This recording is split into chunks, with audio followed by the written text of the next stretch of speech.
afternoon, everybody, and welcome to this very special webinar. My name is Carl Nalter, and I'm from the CN&CO team, and it really is a great privilege to be hosting this seminar with and for all of you. I was torn a couple of minutes ago in deciding whether I would pour myself a glass of wine and whether it was appropriate at 3 o'clock in the afternoon. And in fact, Simon, it's 2 o'clock where he is.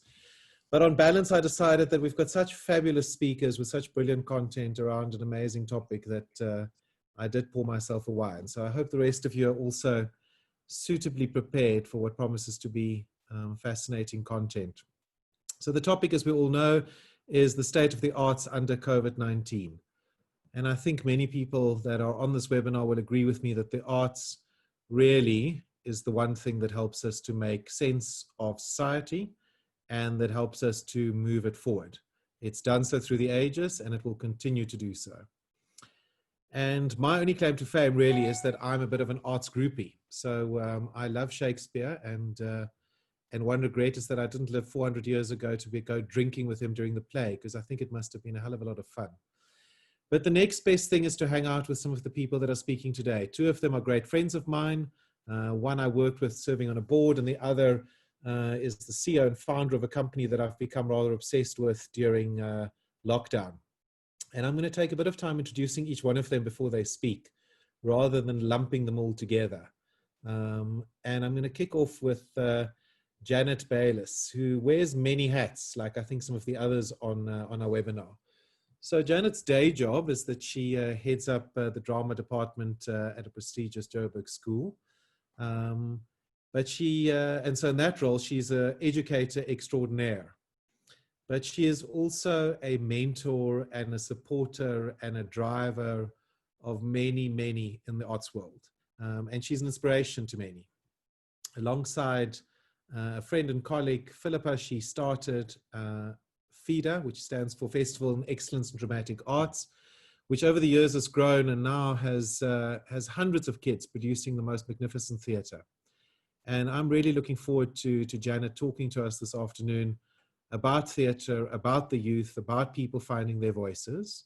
I must warn you that she's got passion in the extreme and smarts to match. So you're in for a wild ride. Janet, I know that we don't need to tell you not to hold back. It's wonderful to have you with us, and over to you. Thank you, Carl. Hi, everybody. What a fantastic introduction to me, Carl. Thank you. I'd like to start by not starting with a very, I think everyone's been quite depressed about COVID, and the young people that I teach are quite, in a strange way, you'll find it odd, I know, inspired. And I want to start with some words that Brecht said, which was, "In the dark times, will there also be singing?" And he said, yes. There will also be singing about the dark times. And I think that's what we forget, that even in times of incredible trauma, while the world is imploding around us, I find that young people are still inspired, they're still writing, they're still looking for a platform for where they can express how they feel. If I can just go back to what Carl mentioned about FIDA, the Festival of Excellence in Dramatic Art. You know, when Philippa and I began in 2012, we had no idea that we would learn so much from young people.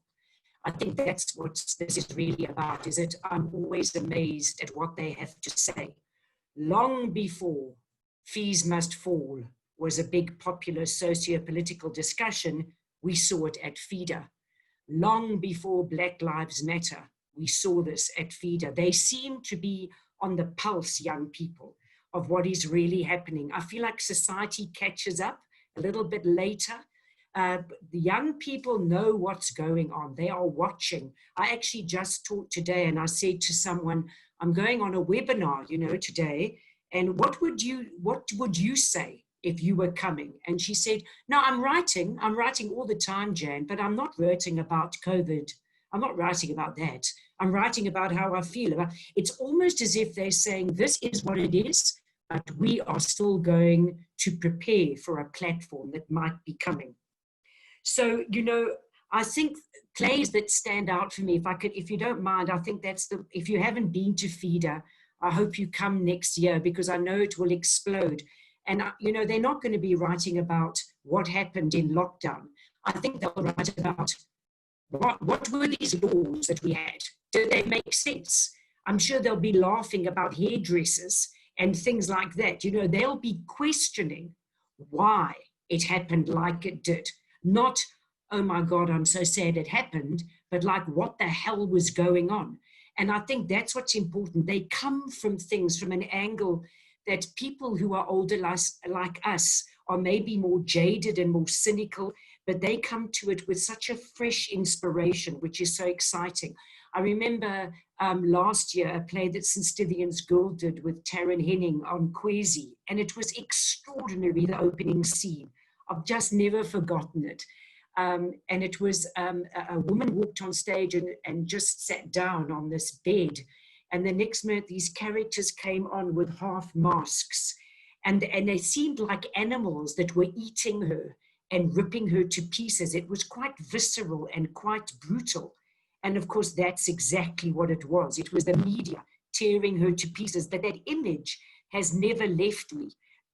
The most extraordinary theatre happens with young people, because I think when you say to them, write about whatever you want, there is no censorship.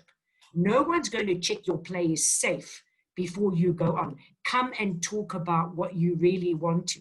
I think that is when young people start to explore things, and yes, often write about dangerous things that many people are uncomfortable with. Today is a special day because of yesterday. If you were alive like some of us in the 70s, you'll know that when you went to the Market Theatre and you saw extraordinary protest theatre, you knew that this theatre was trying to say what nobody else was allowed to. And I think that is what is coming. I think this time will actually be an explosion for theatre. I think there is so much to say. There is so much that people want to express about the dominant culture, and that is what young people are going to do. So I was also asking old Feeder people, I said to them, so when you sat down to write your play, I asked a young woman who's now studying law at UCT. She wrote in 2016, Cassidy Wood. I said to her, so when you were writing your play, what was your first idea? And she said, no, we didn't have an idea. We didn't have an idea for the play. And I went, I presume that's how you began. She said, we began by saying, how do we want our audience to feel? How do we want them to react?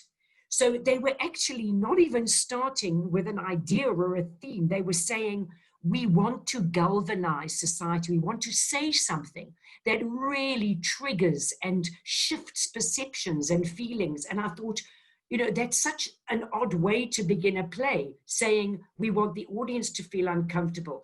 And actually at the end of their play, which was called Pup and Corrupt, it was about Zuma and corruption. And this play was going places that nobody was talking about, but these young people were not afraid. And in the end, they were bringing in gender-based violence and racism and everything, and being scathing about government, like seriously scathing. And at the end, they turned to the audience and they said, don't you want to stand up? Surely you want to stand up for what we're saying. So they got us all to stand up. We all felt very brave, audience participation. We're standing up for these young people in their play. And suddenly the actors turned around and looked at us and said, so now you're standing up? What you going to do about it? And it was this moment of reflection where we all sat around and thought, you're so right. We all stand up and we've all got so much to say, but are we actually doing anything about these issues? And I think that's what's really important. Perhaps what happens when you turn 16, 18, is you have your first existential crisis. And I know all the people I've taught Godot to are going, oh God, Janet, here you go again about Samuel Beckett. But it's like that moment in your life where you think, is there a God? Why are rules there? Aren't they made to be broken? What am I going to do next year? Why do I feel this way? It's like you start to question. And I think that's such a beautiful time in your life, Don't worry, you have another when you turn 30 and you turn 50 and, But I'm just saying this is the most important one, because suddenly all those safe structures that you had are suddenly shifting and you're questioning them. And that is why the people in the front of the protests are young people. You know, the people who are right there. You know, I was thinking about Parklands in America with the shootings and that. It was young people driving it. So, you know, the point that I really think we need to consider today is the fact that they are the future. They are the future of theatre. They are the new playwrights. They are the new actors. They are the new creatives. And we need to make damn sure we're listening to them, because they have a lot of really important things to say. And if you don't listen, then it's at your own peril. It really is. It's because they will get really angry. If you think of what's happened in Hong Kong at the end of last year, who was driving that? You know, it was young people. So I think often as older people, we sit around and we look at them and think we must advise them, we must mentor them. And meanwhile, they are the fire that we need to actually give a platform to and say, tell us what's going on. Because seriously, they educate me every single time I go to see one of their productions. I'm educated enormously. I sit there and I think, my God, this is their world. They know much better than me, you know, what is going on. I think the other thing we need to remember is that things like Ismail Mohammed said, who is the outgoing CEO of the Market Theatre, and that is that if you don't give them a platform to express themselves, if you don't say to young people, here's a place to say it, I think that's when there becomes a frustration and an anger at everything that's going on. And I'm secretly hoping that all this anger is actually, like Philippa says, on a slow burn.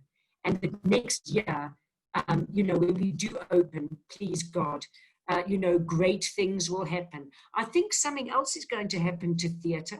I think we're going to go back to our roots. I think it'll be smaller audiences in less sophisticated places with less sophisticated lighting. Wherever you can put on a show, I think that's where young people, they'll look for, you know, for platforms. They'll look for, you know, school halls. It won't be these sophisticated places that we're used to.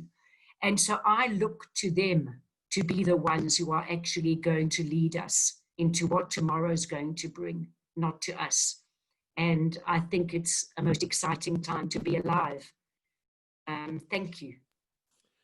Thanks, Janet. Before we let you go, just a couple of questions. So it's, I think many people will be critical of you and say, well, it's easy for a drama teacher, for somebody steeped in this world, to just accept these youthful voices.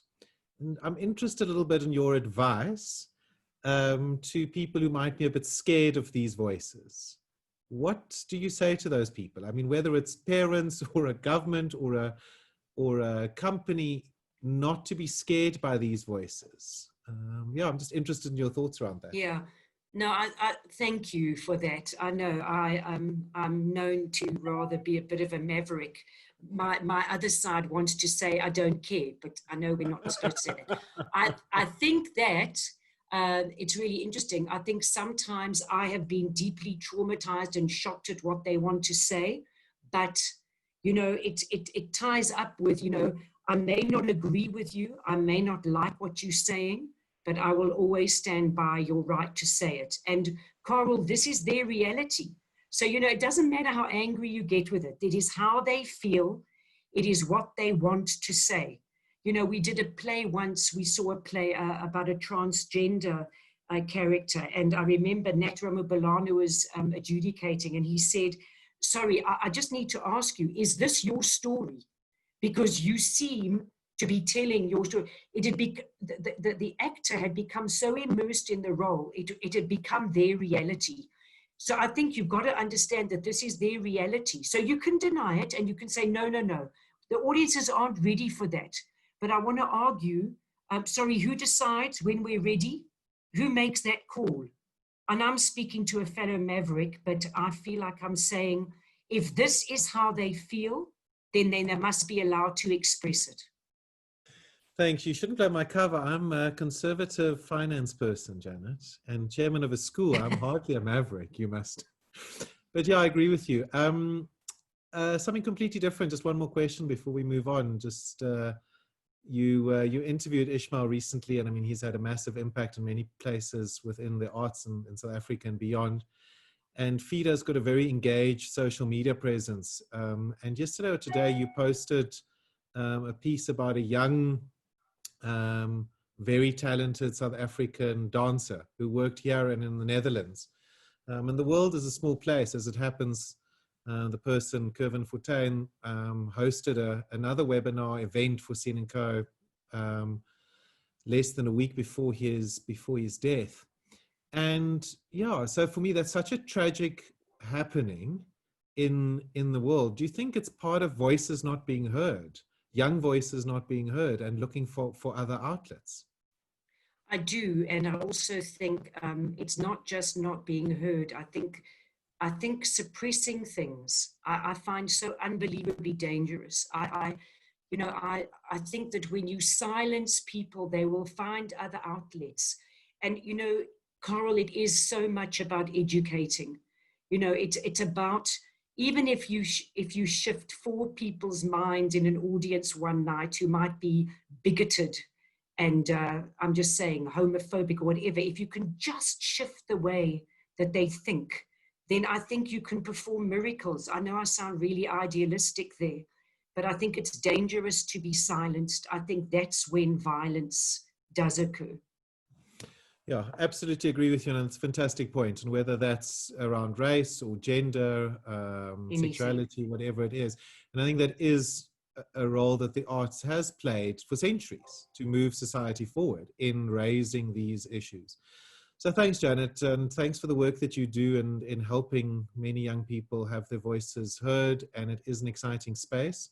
And while some of us oldies might be a little bit scared of it at times, I think it is it's here to stay. And I look forward to these productions in unusual spaces. It's going to be fantastic.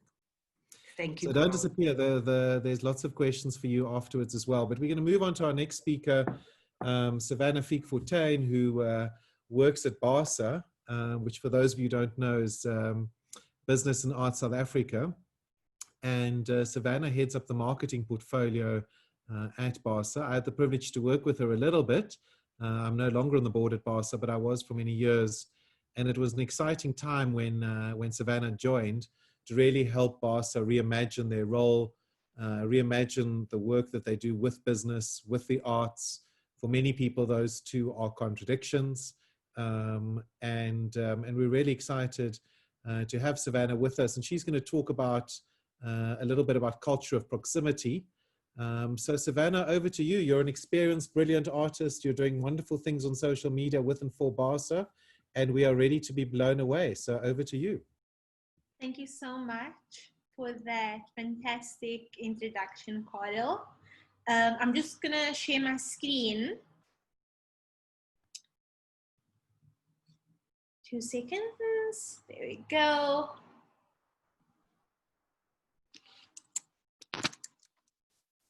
Technology. There we go. Can you see it on my side? We can. All perfect. Thanks. Okay, great. So, looks like it's not working. No, there we lost it now. Is it good in your side? No, not. Don't stress. This is the joy of having webinars. If things don't go wrong, it's not worth it. So once I get if you don't get your slides back, you can do an interpretive dance for us. So that's fine. Once I get the slides, I'm adding it to my CV. There we go. There we go. Perfect. Okay, fantastic. So let me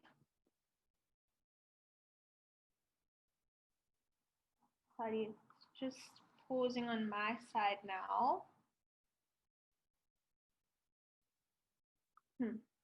Can you just give me a second? And absolutely. While you do that, we can have me arbitrarily fill the time, but I can chat a little bit about some stuff that I want to talk about later. So happy to do so now. So the reason that CN&CO decided to host this webinar was really inspired by a new organization that we've been working with, Marquee TV. And for those of you who have not yet signed up to Marquee, you're really missing out. We'll chat a little bit more about it later when Simon talks to us. But that was the inspiration for the series. And we decided we've got so many fantastic people in our network that work within the arts, that it was an important webinar to have and to host. So CN&CO is a small consulting firm, but we very much believe in helping people and organizations amplify their voice. And we do that with and for a number of organizations like FIDA, like Marquee, that work within the art space. And so part of today's webinar that we're obviously recording is to spread the message far and wide, which is why we've got these great speakers. So that's the reason for the webinar. And I'm going to hand back to you, Savannah. I think you're fine. If not, then as I said, I particularly love it when these things happen during webinars because my team get completely stressed, the speaker gets completely flustered, and I can just continue drinking my wine. So I'm completely fine. Carl, is it working now? It's working and it's on. We can see hello and a beautiful cityscape in a palm of a hand. Okay, that's fantastic. I'm just asking to close it. Okay, great. So that has completely thrown me off a little bit. I wish that I had some of your wine. Again, thank you so much for having me. I'm going to chat you through about, sorry, Carl, on your side, it looks like I can't move because the host is requesting. That's beyond my pay grade. Llewellyn will sort you out. There we go. Okay. Sorry, I just want to... Savannah, just allow your video to start, please. Then it will work. Okay. Oh my goodness. Okay, just a little bit about who I am. I'm not a Zoom expert, but I am a strategist, a connector catalyst, a Gen X entrepreneur, and I'm currently the head of marketing and communication at Business and Arts of Africa. I'll tell you more about that amazing organization in a bit. But for now, I'd like to share something about myself with you. I left my job at an advertising agency with just 1 month's salary, my experience, and a laptop that was just about to break. And I was managing some small projects, but I managed to win my first big client. And I was managing the CSI portfolio for a major liquor brand. I couldn't believe it. I won a pitch against big agencies.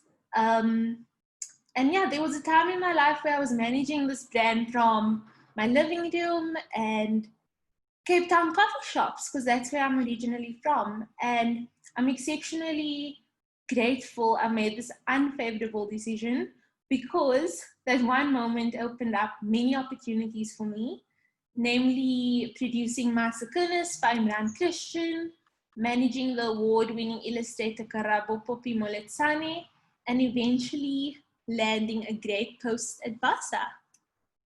So let me take you through BASA.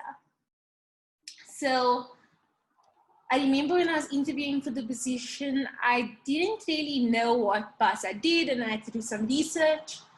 So I'm sorry if you already know about the organization, but I thought it would be great to cover it. So BASA was founded in 1997 as a joint initiative between government and the private sector as part of a strategy to secure greater involvement in the arts and from the businesses operating in South Africa. As you know, we are accountable to our stakeholders, namely government, BASA members, and the creative sector. And mutually beneficial partnerships are hardwired into our DNA and are part of our founding ethos.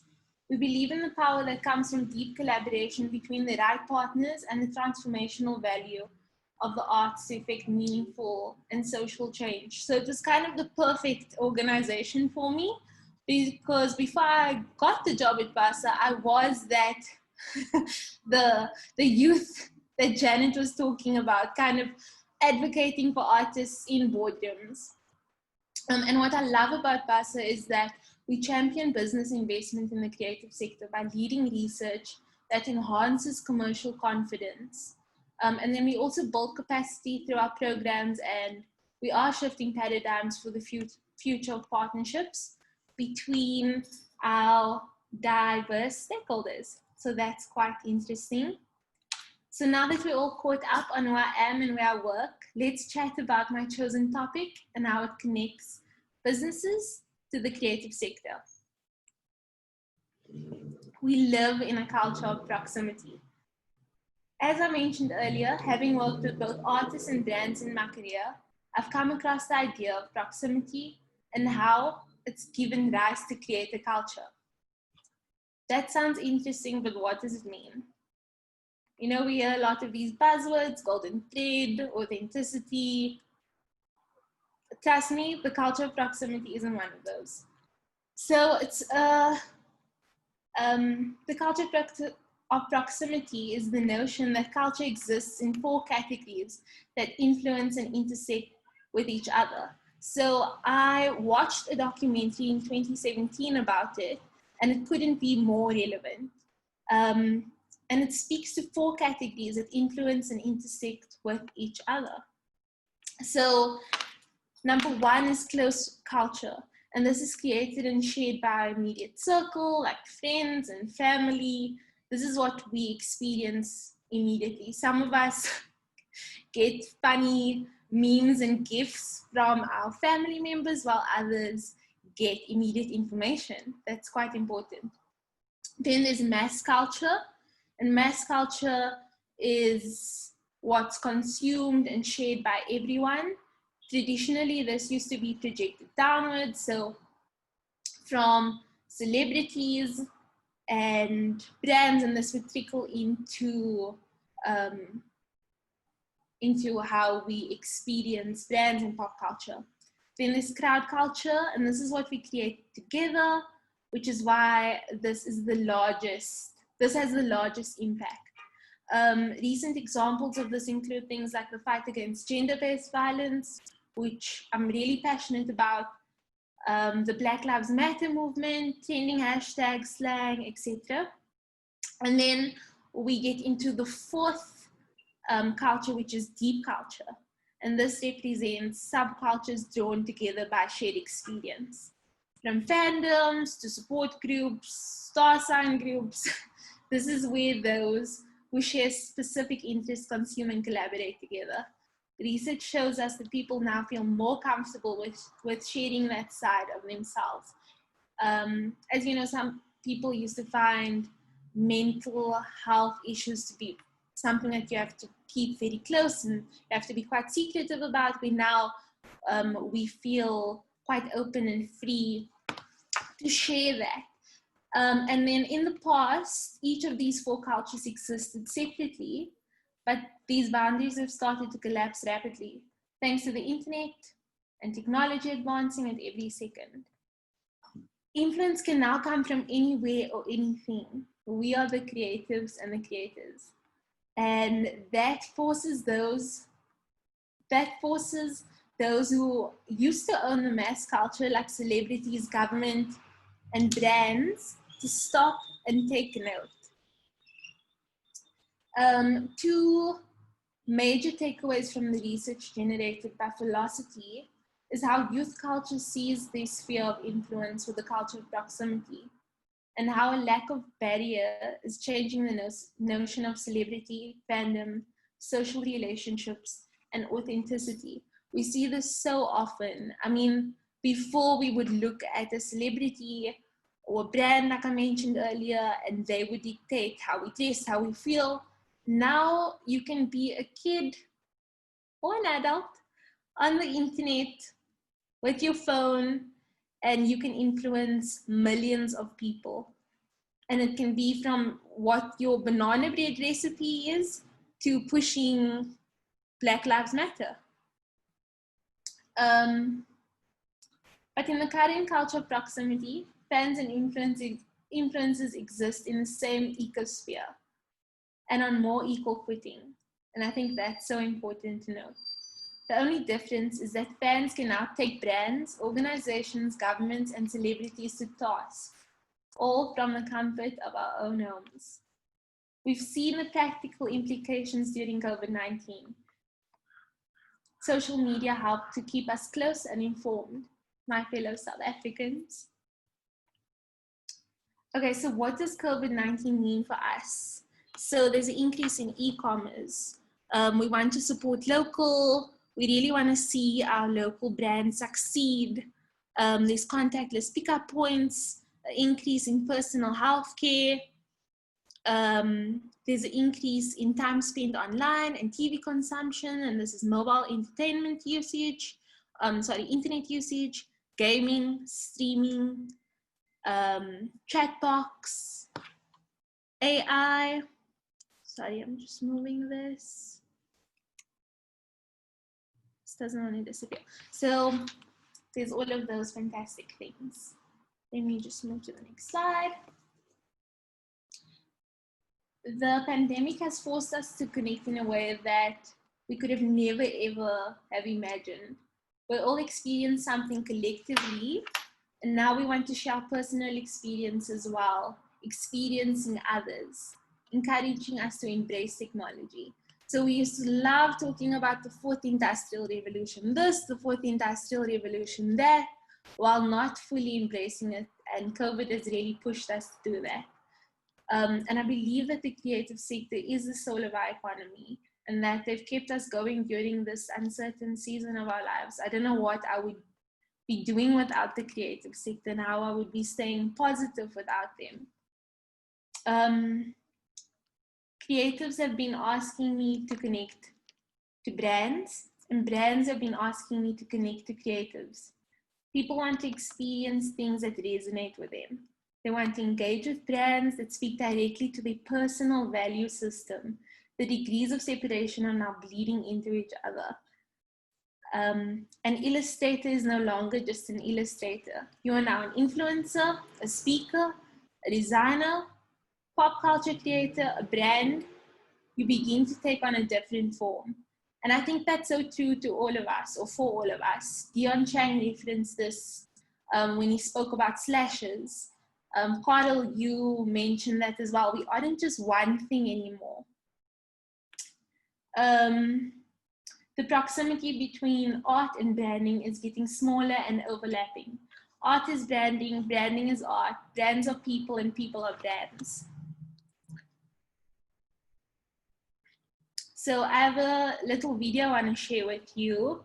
And it's a fantastic example of two brands coming together and finding synergy. So it's Karabo Poppy and the Nike collaboration. I'm going to play the video for you and then we'll chat about it.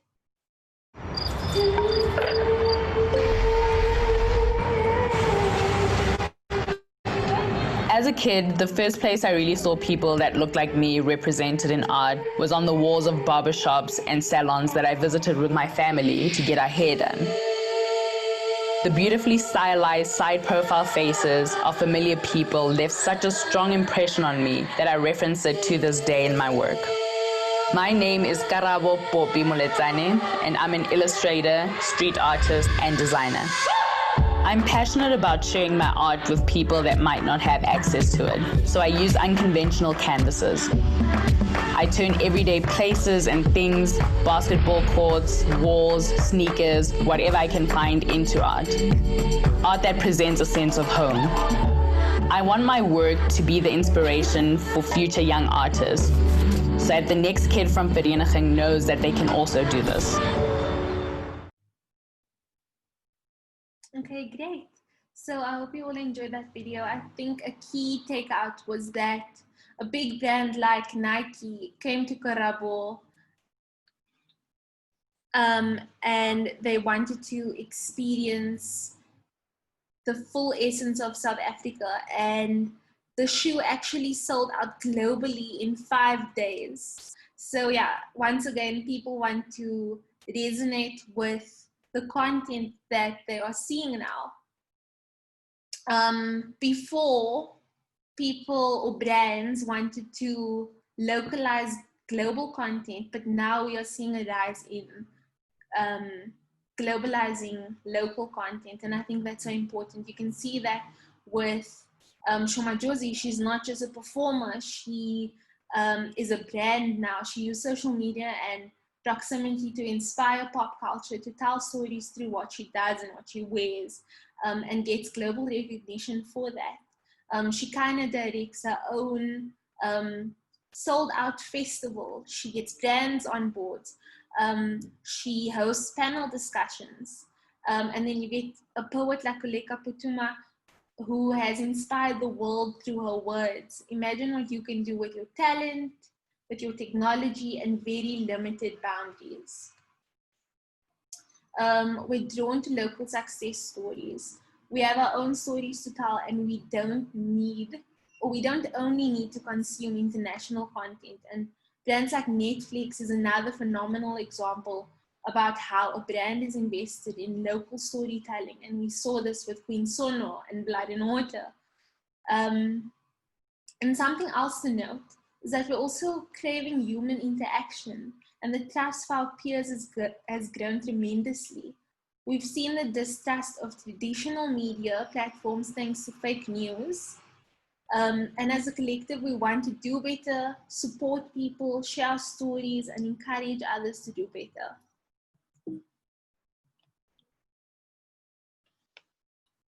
And that's where our Hey Friend campaign came in. We could see what was going on in the world. We wanted to not only comment on it, but do something about it as BASA. And 35 days in isolation is difficult for anyone, but for artists who need their creations reflected back to them in the form of an audience, it's particularly challenging. With the intention of keeping the creative sector top of mind during the 35-day lockdown, that's what we thought it would be, and to share honest experiences, we created a relatable campaign called Hey Friend, How Are You?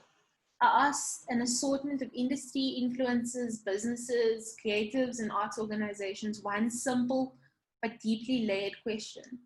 I asked them for a snapshot of who they are in the form of a blurb and how COVID-19 was affecting them or their business or their way of working, as well as anything else that they wanted to share with me at the time. Responses of hope, concern, gratitude, and day-to-day challenges came pouring in from them. And we shared these along with a beautiful image of the person sharing it on our social media accounts. Both our following and engagement on social media grew at a rapid pace. Our followers appreciated the honesty of those brave enough to share and BASA's ability to relay these stories, while also using the opportunity to promote our Artist Relief Fund. So I hope that you've all been engaged with that and you know what it is, but thanks to the expansion of our supporting grants program, which is now expanded to have an artist relief grant program, BASA was able to approve 122 grants to the value of just under 1.2 million rand. Our campaign on Go Get Fund Me has 37 backers, and has raised 98,700 rand to date. And we also managed to raise another 37,500 rand through our artist auction partnered by Between 10 and 5, which was really great because it was for artists by artists. And yeah, coming together for good feels good. Now that we're craving those type of interactions. I was on another panel discussion with the creator of Busker, and he was saying that people really love being able to contribute to other people's salaries or to the creative sector salaries. And he noticed that if the creative made a little bit of an accident or they were having technological problems, the audience would actually donate more because there was that sense of, wow, this person's actually human. They're not someone on television or something that's not real. So, in closing, I'd say that it's important for us to be authentic. Again, another buzzword, but it's so true. if you want to take advantage of proximity and any unforeseen situation, you need to tap into what makes you you. Tap into free research. BASA's just made ArtStack number 8 abbreviated, and we've made it free. It should give brands an idea of how consumers engage with the creative sector, and it will also inform creatives on how brands sponsor the arts. Be open to collaborate. So important. Connect and join social media. Decide on what you want to communicate and which platform lends itself to your objectives. Another thing that's very important to me is, with the kid in you, be proud when you story tell your brand. Stay true to your values and your character. So are you doing a campaign, or are you doing a project purely for income, or do you want to communicate a certain story and create behavioral change? Lastly, don't get caught up in the hype.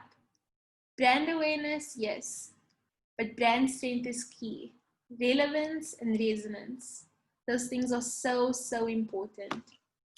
So thank you so much. Thank you for your time. I hope you found this presentation insightful. And that's everything from me. Great. Thank you very much for Savannah. I appreciate that. I particularly enjoyed your example of Garabo, because it linked to me what Janet was saying about a prediction of returning to different spaces for theatre, and her point also about using different spaces for producing her art. I want to ask you one question before we move on, and it was your point around using social media in this time, particularly where we're physically apart but socially connected, to take people to task and to make our voices heard. Do you think we use social media well enough, though, after taking people to task, for helping to build the new thing we want to see? Or do you think, as some would say, that it's really a go in, break down, criticize, bully, and then move on? I'm interested in your thoughts around that. Caro, you always ask the questions. I don't know. I think it changes from person to person. You get people that actually want to break down what they don't think is right with the world, and you actually see positive change, because they're not just retweeting it and they're not just creating stories around it. They are actually making a positive change. And then you get some people that are just Twitter warriors, and they're resharing things, and they have these big personas online, and then they switch off their phones and they go back to watching Netflix. They don't really do much.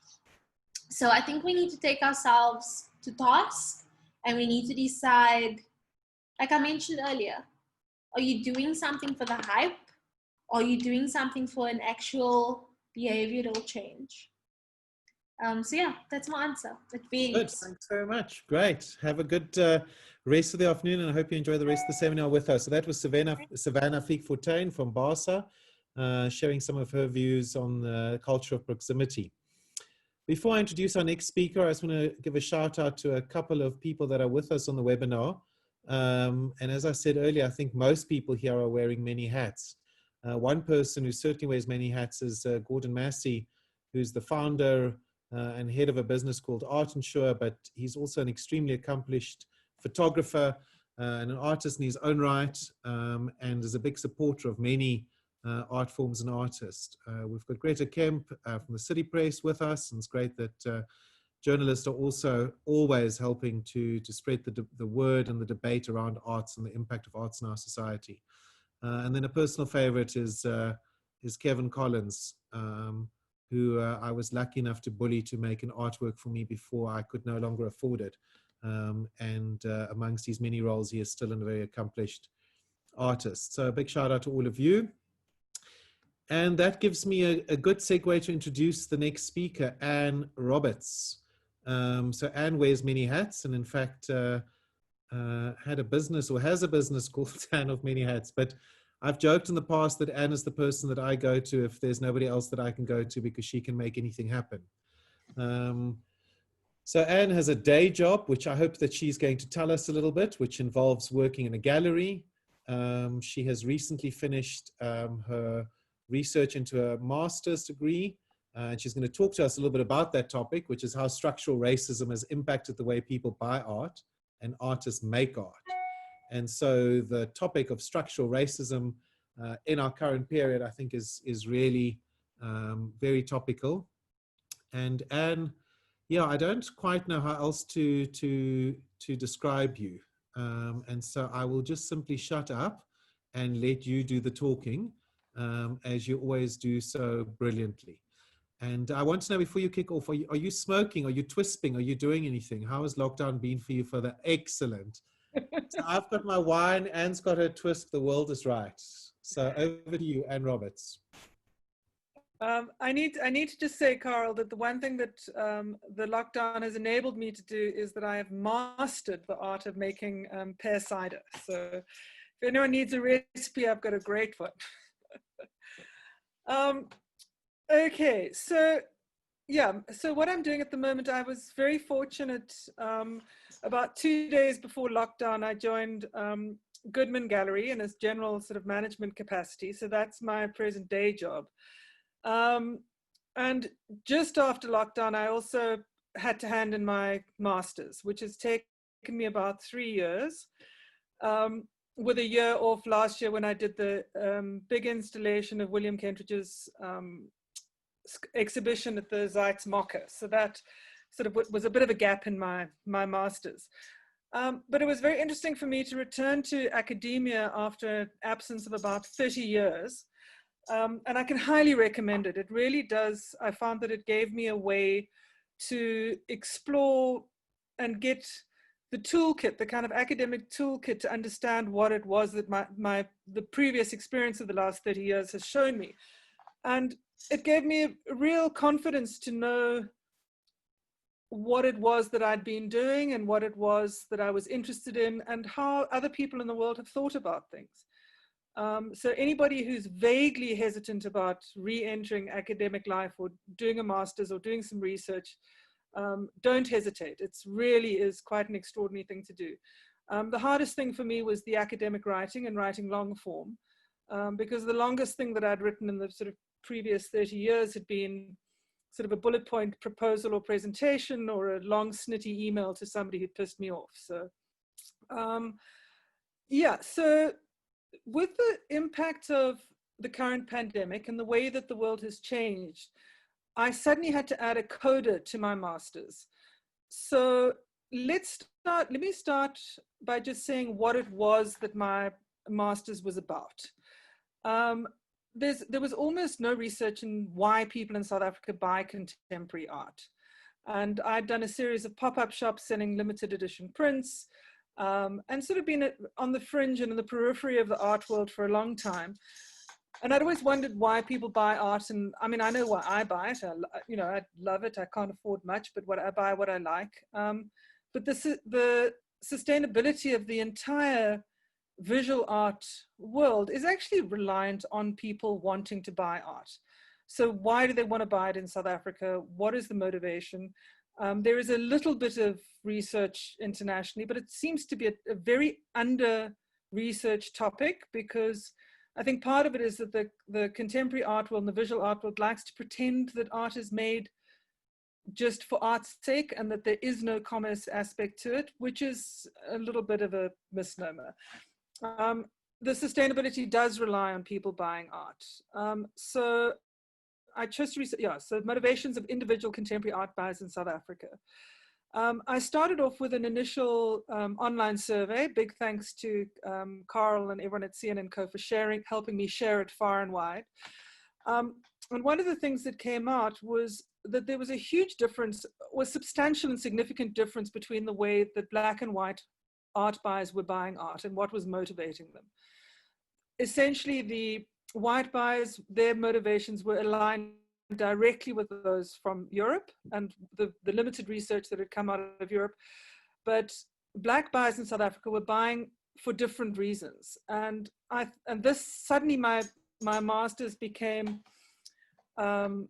about race, which was not what I intended at all when I set out to do it. But I do think that it's, for me, it's the sort of learning curve that I've been on in terms of the other academics and the reading that I was doing has been hugely significant. I'll share a link or two to some of there's some podcasts and things that I listen to that I think you might find interesting. There are a number of barriers to buying art in the art world, and one of that affects everybody. And one of the key factors is market opacity, which is where you don't know what the price of an artwork is. You go into a gallery, it's a white cube. You might get a sheet of paper with prices on, but they're unlikely to be on the walls. And I think that, and the market opacity has been a reason why art as an asset class has not boomed to the extent that it might have. And it's also put off a lot of people from ever entering the art market. What's been interesting with the pandemic is suddenly all the galleries globally have put all their prices online. You can go to David Zwirner or Pace or Gagosian, and suddenly there's a $350,000 artwork that you can, with almost a buy now button on. This would have been absolutely unheard of and not done 3 months ago. So I think that aspect of the art market has changed significantly. The other thing that I think is going to change is this resurgence and prominence of the Black Lives Matter movement might address the other issue, which is the way Black buyers have not been included in the contemporary art market globally. What my research revealed was that there is a dominance of Western notions of what legitimate culture is and what valid contemporary art is. And this, combined with the impact of colonialism and apartheid on the psyche and education of Black buyers, has led to very few Black buyers entering the market. The theories that I used to understand and explain these findings were from the French sociologist Pierre Bourdieu and Homi K. Bhabha, who's got a theory of hybridity and the third space. I will pop a link into all panelists to, this is the link I put in the chat box, is to a BBC podcast, which is about a new generation of Bourdieusian theorists, which, if anyone's interested in, go and check it out.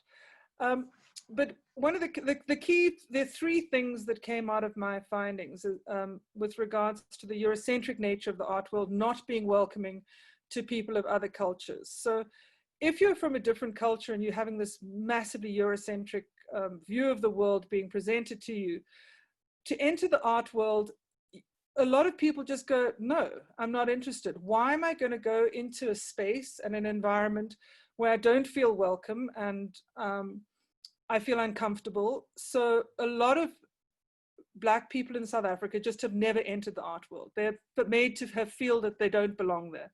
And that's what came out of a lot of my interviews.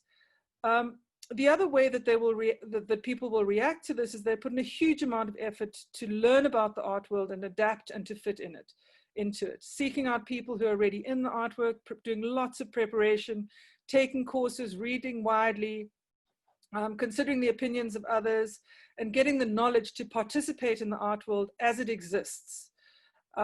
This came through with some of the major stats indicated that this was the way that a lot of the buyers were buying. But for me, what the most interesting response to this very Eurocentric art world from Black buyers was that they weren't going to change themselves to suit the art world as it exists. They were going to use what Homi K. Bhabha talks about as a third space. They're going to reinvent it and make it their own in a completely different way. And how this manifests itself is an assertion of cultural capital that is African cultural capital. And I think this is a hugely important thing. And it's something that that Karabo was talking about. It's about her own cultural capital, seeing herself represented. And a lot of the Black buyers in South Africa are using their art buying as a form of activism. And one of the things that has come out of the resurgence of the Black Lives Matter movement globally is that the art world globally is now having to take a good hard look at itself and go, we are so Eurocentric. And if you have a look, I don't know if any of you follow the Artsy, which is a big online platform. Maybe I should share, could I share a quick screen? Is that possible? Let me do that. Here we go. If you have a look, this is what,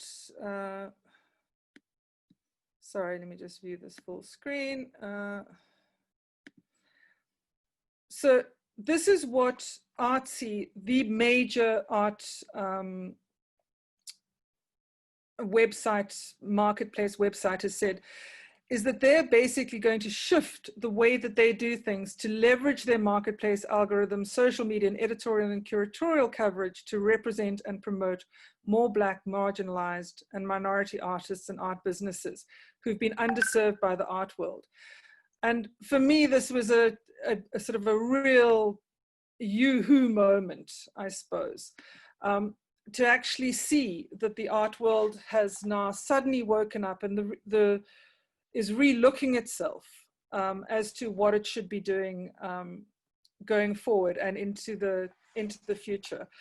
One of the things that I am hoping to get together very shortly is we need revisionist history. We need the art world to re-look at the history of contemporary art, how we got to where we are, and take the omitted, excluded, sidelined voices from the continent of Africa and reinsert them into the history as they should have been in the first place and where they should have been in the first place.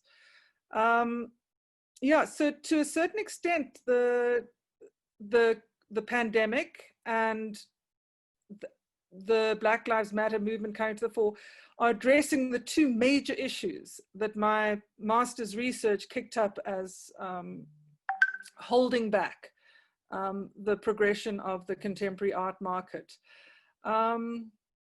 Yeah, let me sorry, let me think. I think that's about it. In terms of just with regards to how artists make work, one of the things that did come out is that if artists are having to appeal to European notions, they're adapting and adjusting the kind of work that they are making to suit what they think an international market makes. And this was something that a lot of the Black South African buyers were going, a lot of the artists that they have huge respect for are adapting the way that they're making work, and they're making work specifically for a Eurocentric market. And they weren't particularly happy about that. So I think there's a lot to work on and there's a lot to work with. And I'm very positive about the outcomes in the long run of the current time and the impact that it's going to have on the contemporary art world. I think it's going to be a very, very positive shift towards a respect for African cultural capital and a reinsertion, and an insertion of it into a legitimate global culture. And that's about it. Thank you, Anne. I'm definitely biased. But I am sober because I've only had half a glass of wine. But you are exactly the reason why I am convinced that art people are the smart ones who make the world a better place. And you're super nice. So I've decided that with Chris, who is head of the Shakespeare Society in South Africa, Amy, who's already made a comment that she wants to, and you are joining me on the drunken stroll with Shakespeare, because we'll have a lot of fun. It's fascinating. I'm always inspired by you. You're an artist in your own right. I forgot to mention that. I sort of forget that you're a creative because you're so on the business side of the arts. But it was fascinating listening to you, and I can't wait to read your full thesis, and I can't wait to see what you do at the gallery and just the ongoing immense influence you have. I just want to end off a little story, or end off with a story about Anne, who was involved with the South African Pavilion at the Venice Art Biennale. Which year was that, Anne? 2017. 2017. And in true South African and in true Anne style, with no money, they hosted the most mind-blowing, spectacular soiree. It was just unbelievable. and you just Well, have the ability to make magic. So thank you so much, Anne. And well, good thank luck. you to Carl for the most inspired sponsorship I've ever received from anybody, which was basically budget to buy drinks, because we realized that we wouldn't be able to network without being able to sort of reciprocate by buying drinks. And CN&CO sponsored the Biennale's team for networking alcohol, which We've got to have our priorities right. And having had drinks with you at Opacity and in other places, it's always a privilege. So thanks, Anne. And we're going to conclude now with our last speaker, who's not in South Africa, who's in England. And it's the only panelist that I don't personally know. But as I said earlier, it's a person who is the co-founder and CEO of a brand, Marquee TV. And Simon, a big welcome. And thanks for agreeing to be part of this webinar with a couple of South Africans. Gordon, who I mentioned earlier, is also in the UK. So maybe you two will connect. But big welcome, Simon. And Simon, I share a work history, mine far less illustrious than his, but I worked at the BBC for a couple of years, once upon a time. Simon, on the other hand, and working at the BBC, was the first head of on-demand media. And I do want to read just a little bit about Simon's CV. He's a founder, investor, and advisor working where the creative industry meets digital technology. And I think COVID has lent itself to really using technology to promote the arts. Marquee TV, and I want to put in a plug because I'm sure Simon won't, is actually embarrassingly accessible in South Africa. Pre-discount, it's 100 Rand a month. And the content on there is absolutely superb. And not only if you're a Shakespeare freak like some of us, but there's some really amazing other entertainment. So Simon, I'm going to hand over to you, and I'm going to talk a little bit about you and with you afterwards. But over to you, and thanks very much for joining us, Simon Walker. Thank you for having me. I'm really, really sad I didn't get the memo about the wine. But then your wine is so much nicer than my wine. So I'm feeling, hello from London. I'm feeling very sad I'm not in South Africa drinking wonderful South African wine. And Amy Morris, who's our marketing lead, who is a proud South African, is very excited to be listening in, I think, somewhere. Right. So hopefully she's got some of her friends from home on the call as well, on the seminar. And the other thing I just must warn you is we're still homeschooling in the UK, and any minute now, it's 3:05 in the UK, and our youngest their lessons will be finishing at some point. And I've come to learn over the last 3 months, there's literally no way I can stop her if she decides she's going to walk into this room. So I think it's fantastic. She's welcome to contribute. Hopefully she'll be carrying a bottle of wine. That would be good. So look, thank you for having me. I run Marquee TV. We're now, I mean, this sounds very grand, but it's mostly because there aren't many people doing what we do. But we can proudly say we're the world's leading streaming service for performing arts. We kind of launched properly last year. We tested the service from the summer of 2018. And when we launched, the Financial Times called us Netflix for the arts, which is kind of a lazy summary, because that's what journalists like to do. But you know what? It's a pretty handy summary. That's kind of what we are. So we bring together in apps for every device, the finest performing arts content in the world, whether it's streaming, theatre, the Royal Shakespeare Company are our partners, and I know, Carol, you love all that stuff, through to much more contemporary theatre, to dance, to ballet, to orchestral music, and opera. And we've chosen to bring this all together under one kind of brand, Marquee TV, because we think that the world needs a streaming service which is the brand for arts and culture. That's our mission. It's not just to build a streaming service, it's to build a brand around arts and culture, because to cut through in today's world, that's what you need to do. I'm glad I didn't prepare any slides, because I don't want to fail to get them working. If I may, I'm going to talk about three things, and wave at me, Carol, if you think I'm going on too long. No, but I thought it'd be useful. We'll interrupt you. Please go. That's the trouble with Zoom. You've got no one to kick you under the table. So basically, let me talk about three things, if that's helpful. I talk a little bit about the origins of Marquee TV and why we built what we built. And obviously that was pre-pandemic. Maybe a little bit about what is going on since the theatres and our beloved partners have had to shut their houses over the last 3 months. And then finally, maybe a little bit on how we see the future and where this is all going. You know, as you said, I started out, my so-called careers had 3 bits. I was a media exec at the BBC. I was there for about 6 years, and my team built what became iPlayer, which is the kind of leading on-demand streaming service in the UK. And then I was at EMI Music, and I worked with artists and talent there, doing kind of trying to figure out what to do in the wake of Napster and iTunes and the whole revolution in online media in the music industry that happened 15 years ago. And then I worked in magazines, publishing, and radio as well. And in that experience, the company I was running was called EMAP PLC. And we sold it to Bauer Media about 10, 11 years ago.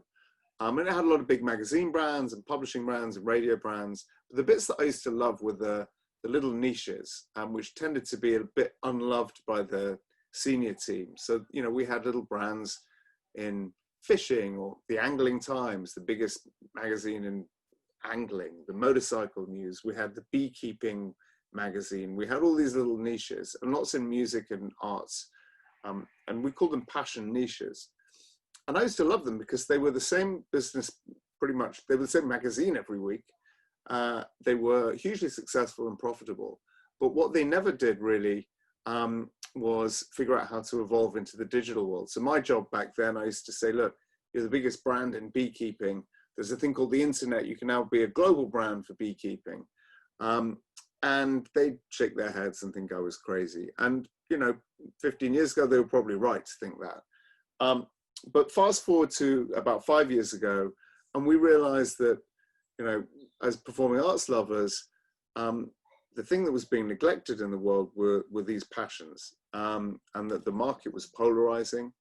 And, you know, we see it today. I mean, 5, 10 years ago, we were predicting this, but what's happened is the market is polarized to the big global tech giants, Silicon Valley fighting it out with Hollywood for the kind of all-you-can-eat $5 or $10 a month bundle of content, whether it's Netflix or Disney or Hulu or Amazon, or the free ones, you know, kind of YouTube and these sorts of things. The middle ground is very hard to sustain. And then what emerges at the other end are the niches. And, you know, if you can build an amazing service for rugby fans, or if you can build an amazing service for Shakespeare fans, then there's business you can build there. Not just because the audience has changed and they're willing to pay for wonderful content, but also because the technology is affordable now. So even 5 years ago, it would have been virtually impossible as an entrepreneur to build the technology that we've built. And that's because it's all in the cloud. And this is the thing that is really interesting for arts organizations to start to understand. You know, they can partner with an organization like ours, and, you know, our product is literally as good as a Netflix or an Amazon Prime service, because actually the technology it's all built on is the same technology. So in the same way you can open an e-commerce, you know, a little stall in Cape Town could build a web e-commerce service because it's using the same underlying technology as Amazon probably, then it can be just as good. So this is kind of the world I come from. And Marquee TV, we just had to build it because it wasn't there. And if you loved the ballet, yeah, you can find some on YouTube, but they would tend to be the ripped performances. They would tend to be pirated. It was never the full-length services. But the real reason we wanted to partner to build this thing wasn't just because of the audience demand. It was to help the organizations themselves. If you're the Royal Shakespeare Company and you're filming all of your content, suddenly you're a production company. You're not just, you know, we say in England, you know, their job is to, you know, put art on stage and bums on seats. You know, the big jobs in these arts organizations are artistic director and commercial director. There's no real interest in the media and the rights side of things. Certainly there hasn't been. And that was our opportunity to come in and work with them and set it all up. So that was kind of the origin. Marquee TV is now live in, we launched in the UK, US and Canada. We're now live in Australia, New Zealand. Very proud to be in South Africa as of about a month and a bit ago. We're, probably think in 12 regions around the world with native apps. But we have subscribers, you can subscribe through the web. So we have subscribers in 118 countries now around the world. And for me, that shows the unmet demand for super premium arts content. And the other thing that's part of our mission is to democratize this stuff. If you want to go see a Royal Shakespeare Company play in Stratford, even if you live there, you don't have to travel to get there, pay to get there, stay overnight, go on a trip. Even if you live there, the tickets are going to set you back, probably £100. And that's not an easy access product to sell. So by definition, their audiences tend to be older, they tend to be wealthier, and not through any deliberate fault, but it tends to exclude younger and more diverse audiences. So part of our mission at Marquee TV is to level the playing field. For $8.99 a month, you can watch as much of this stuff as you want. And we have special packages for students and educators, and we work with schools and colleges now around the world too. We never used to do that because we don't buy institutional rights. We don't sell to schools. But since all the schools have been shut, everything's home entertainment now. So, we can work in that space. So that's what we do at Marquee TV. We are, I'm glad that we launched when we did, because coming into this pandemic, all these arts organizations, every single one of them is facing an existential challenge, right? Their revenues have gone. They tend, certainly in the UK, they tend to be charities. They tend not to necessarily be, very, very tightly run commercial organizations. So they tend not to have large reserves of cash or the ability to tap shareholders for money. And the future's uncertain too. So, there is not a big arts organization around the world which is not thinking right now, how do we reach our audience at home? Or how do we reach them through the device that they use to stream content, whatever they enjoy movies and TV on? And happily, we were there. If we'd suddenly popped up in March and said, hey, we've built a streaming service, I think it would have been, even if it was a good service, it would have looked very cynical. The truth is, we've been working with these organizations for a couple of years already. So we were in a very, very good position to partner with them, to continue to engage their audiences, to offer live streams. So back to your friends at the Royal Shakespeare Company, Carol, with Amy, my colleague who's on listening in, I hope, we work with them to, when they do a live stream, to do a watch party, to have it through the Marquee TV service, to make some of those kind of appointments to view, premieres, a live experience, some of them a free experience. The Royal Opera House this weekend, just gone, reopened. They had their first live performance from the stage for 3 months. And we were there to live stream it to our members, our subscribers, but we did it for free because they wanted to do it for free as well. This coming weekend, we'll do a pay-per-view version of their next new performance too. So it's an exciting time. It's a very tricky time if you're a performing arts organization. The rules around social distancing in most countries in the world simply make it uneconomic for the arts organizations to survive. I'm just going to shut the door. Hold on. Sorry about that. School's out, obviously. The UK creative industries is £112 billion. And this is non-trivial, and the soft power for UK creative arts organizations is phenomenal around the world. Here I am talking to a seminar in South Africa. That's not because of what we do, it's because of the amazing artistry of the performers and organizations that we're lucky and proud to represent. But going forward, what does that look like? In a socially distanced world, you know, in the UK, there's a big debate right now about 2 meters versus 1 meter. I don't know what the rule is in South Africa, but if social distancing is 2 meters, then, you know, your capacity in any theater goes down to about 10 or 15%. And by the way, even if you can have a little checkerboard layout of seats, how do you get people in and out? How do they go to the bathroom? How do they buy a drink at an interval? So the whole thing is going to change. And not to mention thinking of an orchestra pit, or, you know, a backstage crew of several hundred on these massive events. You know, our partners at the Royal Opera House this weekend, they had a skeleton crew in the Opera House. The whole thing was distanced. If you go to marquee.tv today, you can watch for free an encore of that live performance, which was really moving. It was their first live performance from that stage. And, you know, they were all very passionate to get it up and running again. The economics of that are challenging though. So look, what do I think looking to the future? We work with such a great cross-section of partners around the world that we've got a really useful view, I think, about how people see the future. And it sort of breaks down into 3 buckets. There are maybe a third of the organizations we work with who literally think they're going to go bust, and are, you know, don't think there's anything they can do about it, and think that they will disappear unless somehow the government or some, you know, fairy godmother will come and support them. And they are very depressed, right? And that's enormously challenging and painful for everybody. There's another third who are, you know, who've made some difficult choices and changes over the last few months, and who think the audience is going to bounce back. They're ready to kind of open their doors. They've got a plan to make things work, and they're pretty confident life will go back to normal. And then there's a third group, and spoiler alert, these are the ones I agree with. The third group are the ones who think, yeah, actually, things have fundamentally changed, and we're going to have to do things in a very different way.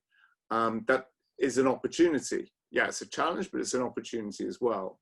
And, you know, there are some amazing innovations happening in the world of performing arts around the world. And, you know, my colleagues and I, we're really keen to support those and make them happen. Not least because the primary change is we're going to see a hybrid model, right? We're going to see a live and digital model for the performing arts for the foreseeable future. I mean, our friends at the Royal Opera House have conducted research with their you know, audience. And, you know, by the way, a lot of their audience are older.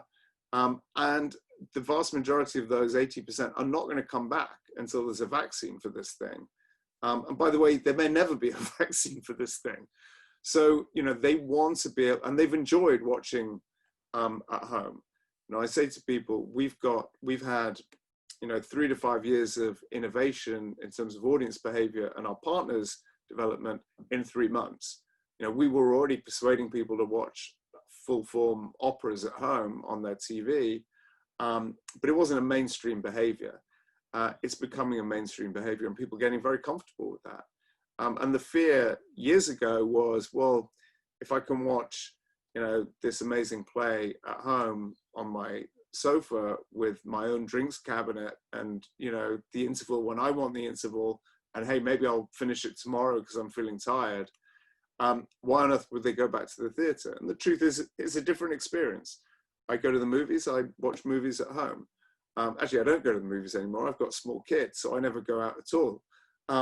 But, you know, I like watching things at home, and I'm very, very comfortable watching Shakespeare at home. If it's incredibly well captured, produced, directed, filmed, and presented then through a service like Marquee TV. So I think we're going to see a mixed economy going forward. I think we're going to see the doom and gloomsters suffer, I'm afraid, because, you know, it's no good to just sit on your hands and hope for the best.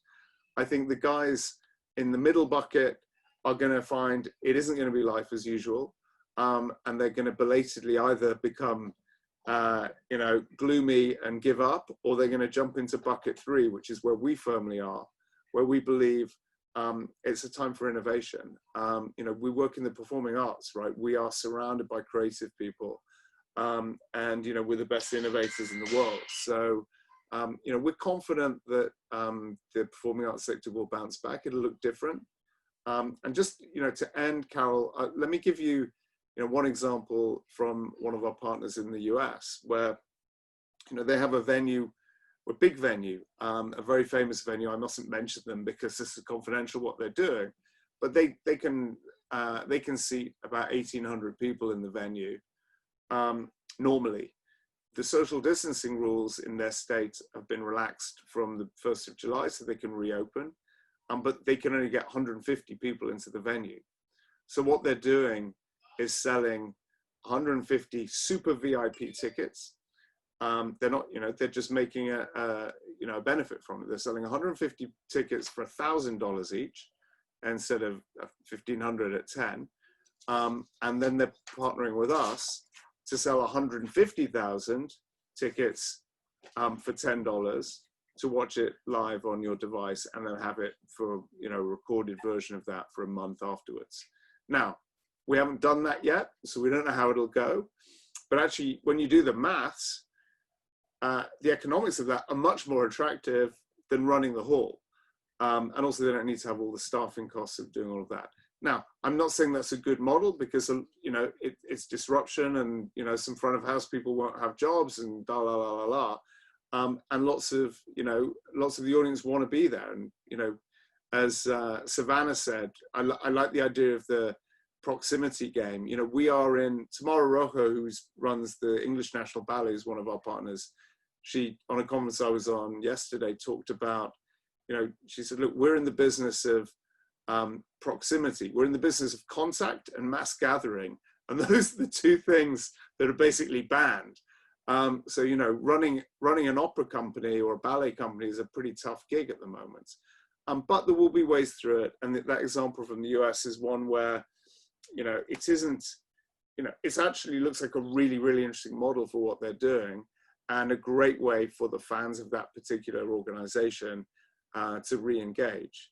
So we'll see. It's going to be an interesting journey. Fantastic. Thanks so much, Simon. It's fascinating stuff. And again, I'll declare my bias, but, in many ways, you just tick a lot of boxes that CN&CO and I are passionate about: your entrepreneurship, your love of arts, the fact that you've got your family in or out of school, and just a can-do attitude. And I couldn't agree with you more that things have changed. And so we've got to innovate. Just to put your mind at ease, Amy is on this webinar, and she's bought us all drinks, and the fact that she's given everybody a free 3-month subscription. I'd be horrified if any of my friends aren't yet subscribed, but in the chat area, Amy has posted a link for a 3-month free subscription, and I really would encourage everybody because it is fantastic. So a couple of questions and comments. One thing that I did, I love also, and was pleased to discover, because I've only ever seen one production of an Oscar Wilde play. And one of my favorite statues or sculptures is of him in the Strand in London. And it's something along the lines of, I might be in the gutter, but I'm looking up at the stars. And I had a couple of people over, socially distanced, of course, and we discussed it. And so you could engage with this material in a different way than I would have going to the theater. And I'm sure that many of the people that are subscribing to Marquee are doing that, as you say, engaging with it in a different way. Yeah, look, it's right. I'm sorry. You mentioned the chat, so I opened them up and I'd look at all the cool stuff that's going on in the chats. Someone was asking about visual arts. So I was just typing a reply. And so just on that, while I think of it, I talked a lot about performing arts, because that in particular is where so many performers are, that is the super hot topic, in a way that a kind of a gallery or a museum is kind of, is slightly different. We have on Marquee TV, we're trying to build the global brand for culture and arts. So yes, we will have a visual arts category. I think it's September that's set up to launch. We've got some big partners, some names that have been mentioned already today, kind of lined up to be part of that. It's a different experience. We want to make sure, it's, it suits our curatorial brand. Just having walkthroughs of galleries is frankly a bit boring. I mean, that's why we were late doing an orchestral category. Just, you know, films of, you know, symphony orchestras playing is a bit boring visually as well. But we've introduced podcasts and audio, and we've found a way to do that in an interesting way. So yeah, we'll do all of that. Now I've forgotten your question, Carol. You've answered it. It was just about engaging with your content in a different way, in the way that suits me. So, you know, have mates over, discuss it. Because I think people think if you don't go to the theatre, seeing it at home is a second-rate experience. And I think we're all going to grow and make that experience personal and what we want it to be. So I thoroughly enjoyed being able to discuss with my mates, have a couple of glasses of wine, a production that I would not have been as engaged with. Yeah, look, it's one of the things, again, Amy, my colleague, is a big supporter of this because she has a theatre background herself. We do these watch-along parties. So, you know, it's a premiere, it's something new that's coming to the service. We're now back doing live streams, you know, genuine live events, which you can watch for the first time.